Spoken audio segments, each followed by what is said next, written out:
I wondered if you might make it here. You're quite resourceful. I am known as Father. The Institute is under my guidance. I know why you're here. I'd like to discuss things with you face to face. Please, step into the elevator.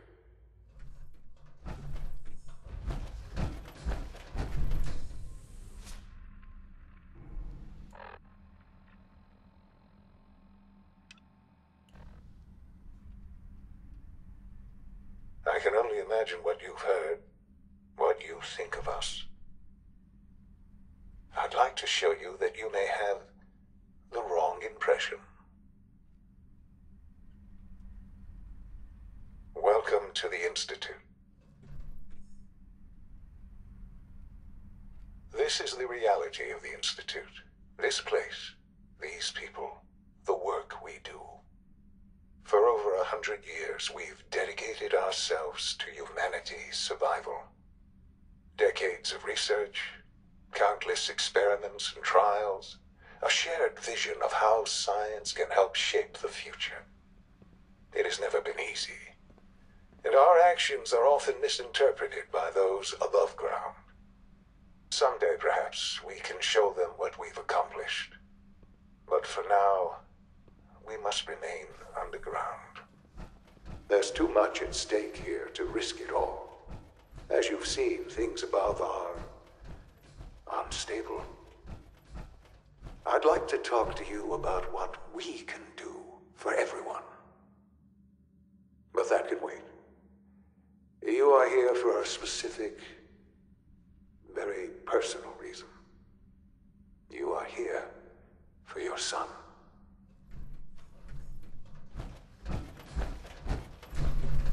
Useless.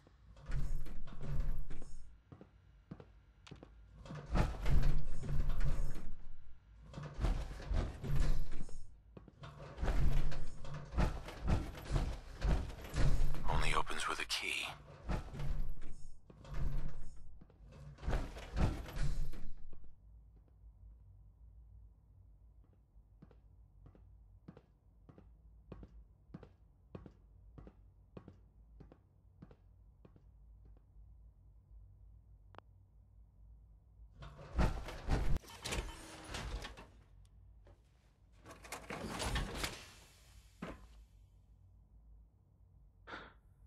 Shaun? Huh?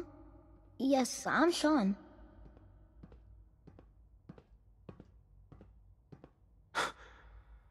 Shaun? Oh my god. It's really you. Who are you? Shaun, it's me. I'm your dad. Father, what's going on? What's happening? Yes, it's me, your dad. I'm here, Shaun. What's going on? Father? Father!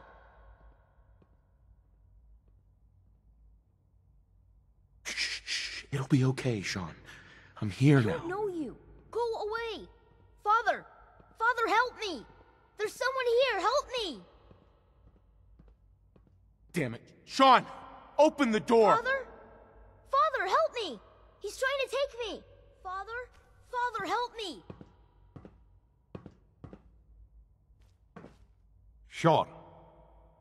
S923, recall code Cirrus.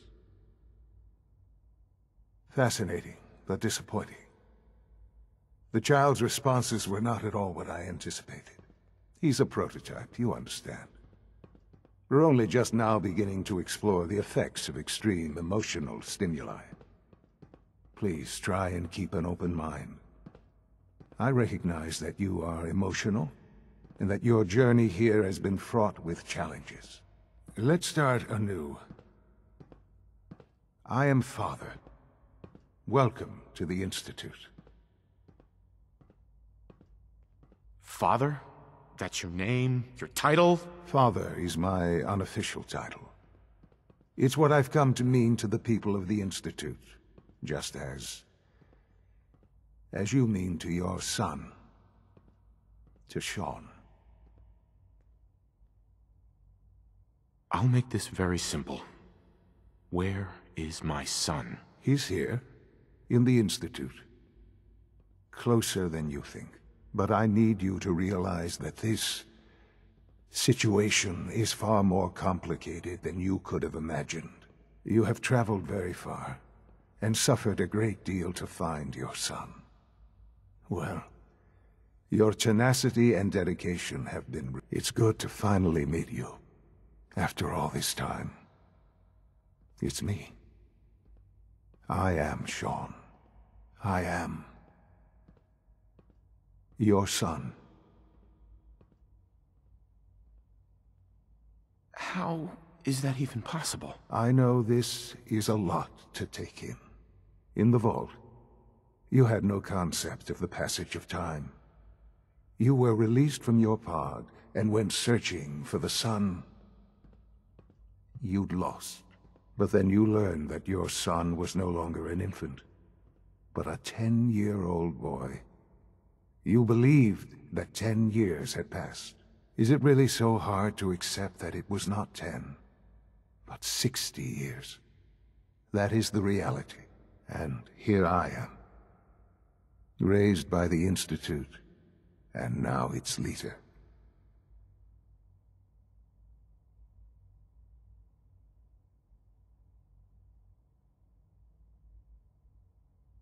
But why?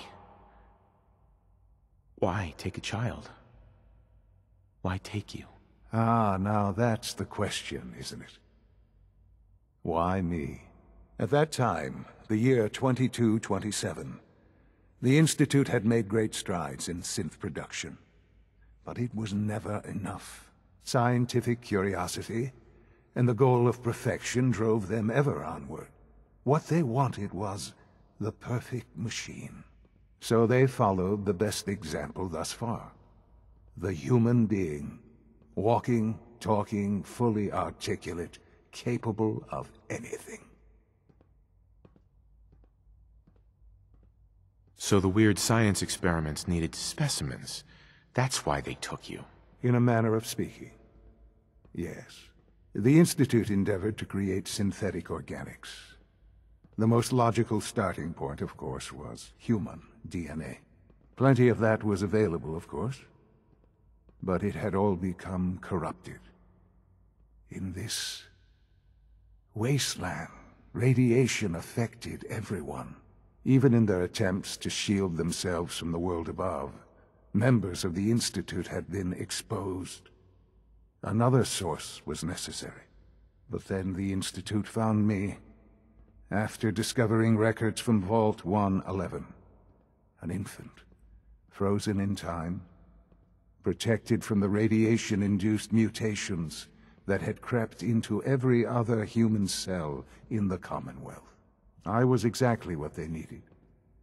And so it was my DNA that became the basis of the synthetic organics used to create every human-like synth you see today. I am their father. Through science, we are family. The synths, me, and you. SHAUN. It's really you. It really is. I know you must have questions. Please. Anything I can do to help you understand. Your mother. She never got to see you grow up? Yes.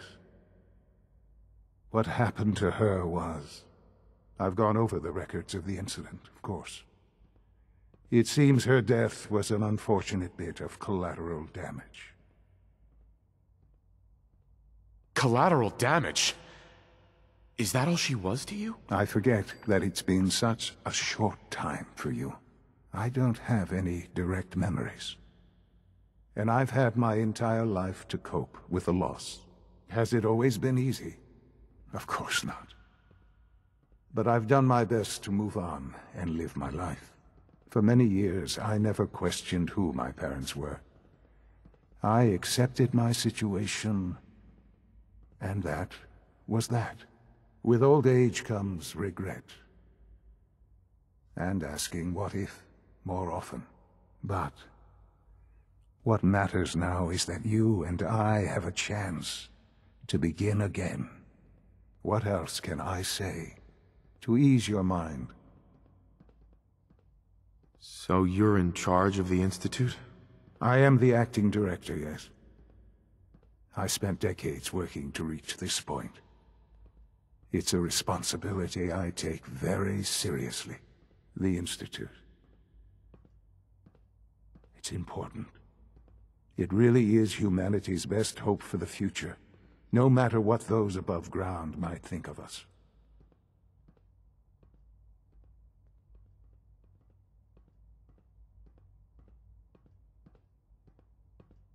They need your help, Shaun. It's rough up there, to say the least. Oh, we've tried that. Surprised? The Institute once tried to help create a stabilized Commonwealth government. It ended in bickering, infighting. It was a disaster. No. We look after our own now. Ultimately, the Commonwealth has nothing to fear from us. Whatever you've seen or heard, I know I can convince you of that. Just give me time. What else can I say to ease your mind? Kellogg. He worked for you? Kellogg. He was an Institute asset long before I arrived here. It wasn't until I became director that I learned of all the things he'd done. What kind of man he was.